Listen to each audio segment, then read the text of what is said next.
Good morning. Welcome back into the show. I'm Rob Finnerty. All around the country, we're seeing a dramatic rise in crime as the defund the police movement continues to grow in liberal circles everywhere. Joining us now for more on what's happening in this country is the former governor of Illinois and the host of the Lightning Rod podcast. Very good new podcast, by the way, Rod Blagojevich. Governor, good morning. Nice to have you back on the show. How's everybody doing? Oh, we're doing fine. Thank you. Glad to hear that. In Chicago, and I don't mean to call out your hometown, but in Chicago in particular, there's a new policy that places limits on a police officer's ability to chase suspects. Crime rates, particularly violent crimes, crimes involving guns, are way up nationwide. But again, Chicago is seeing numbers that we haven't seen in more than 50 years. How big a problem is this, and why aren't mayors like Lightfoot, why aren't they doing more to confront this?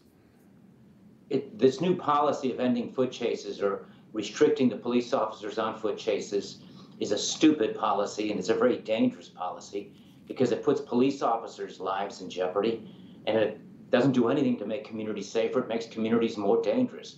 Let's face it, the fact is that the war on crime is precisely that. It's a fight. Most of the violent crime in Chicago, and more than 3/4 of them are in the black neighborhoods where children are being killed. They are the result of gang wars and gangs fighting.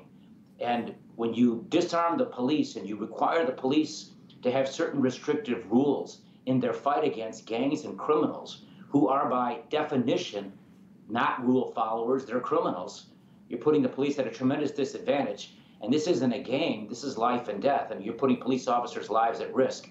And this is the result of policy, public safety policies being driven by politicians and by politics, not by what law enforcement experts believe is the right thing to do. Really bad policies, though. And I know that you were a Democratic governor. Lori Lightfoot is a Democrat as well. But some of her policies, they're at least head scratchers, I think, to say the least. She only wants to take questions from black and brown reporters and journalists, minority journalists. What'd you make of that decision? Is that really where she should be focused right now?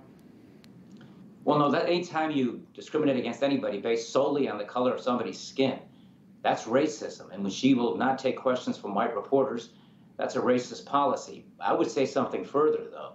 Because it is the black neighborhoods and the black community that is most affected by violent crime, by disarming the police, defunding the police, not having the backs of the police, making it harder for the police to do their jobs fighting these gangs, that, I would argue, is also a version of a racist policy. Because let's face it, if your neighborhood is infested with crime and gangs, and the leaders, the elected officials who are responsible to provide public safety, are creating an environment that makes it unequal for those people who protect us, the police officers, well, wouldn't you feel like you're being let down by those politicians who are required to keep us safe?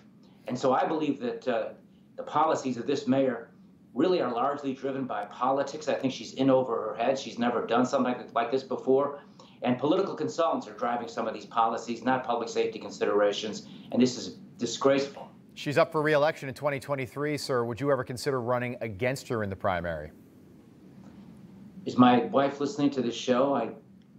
She'd prefer me not to ever get into politics again. I'm not thinking about that. I've got other things that I'm working on. And, I live in the city. I love the city. I was the governor of Illinois. I know a lot about this issue, about crime and justice. Yeah. I spent 8 years sheltering in place with a bunch of criminals, and I know how they think and how they operate. And it is an us against them mentality. And the war against crime, particularly the gangbangers, is they know, they're not stupid. They understand that the police are being handcuffed by politicians. And so they're taking full advantage of it. And that's why murder is way up. That's why carjacking is way up in Chicago. And the carjacking is less about sending the spare parts to sell. It's more about initiation rights for young gangbangers. It's interesting. It's very serious, and it's only going to get worse as the summer heats up. America does, and you make a great point right there. And by the way, it's affected recruiting. Cadet classes are way down. Numbers are way down across the country. You were somebody, by the way, Americans love a comeback story. So we appreciate you coming on with us every morning. Your story is so fascinating to me because you were over-sentenced. My goodness, were you over-sentenced. It was unbelievable. And you just said you served 8 years before the former president commuted your sentence. Just last week, a federal judge put an early end to the 2-year period of supervised released. So does that enable you to do anything else now that you're basically free and clear, you've served your time? If you wanted to run for political office again or get involved in some way, shape, or form, could you do that again now? Well, they passed a law in Illinois that specifically targeted me, saying that I can't run for any office in the state of Illinois. That's an unconstitutional law.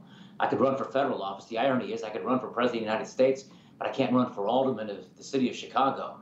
But let me just say something about the 8 years I spent in prison. I didn't break a single law or cross a single line. It was all routine politics.